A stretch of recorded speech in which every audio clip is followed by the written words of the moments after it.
Hi everyone, today we'll talk about how to fix or how to solve the problem of Slack app. You will go to settings as you see and you will enter here. In this page, you can click on apps, default apps, app settings.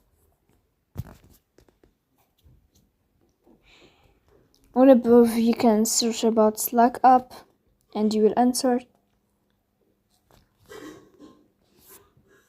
And then in this page of app info, you can click on first stop and you can click OK. Here we'll enter to the window of storage.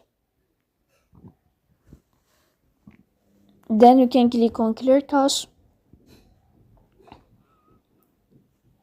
In the end, you can turn off your phone and you can turn on your phone again. So please don't forget to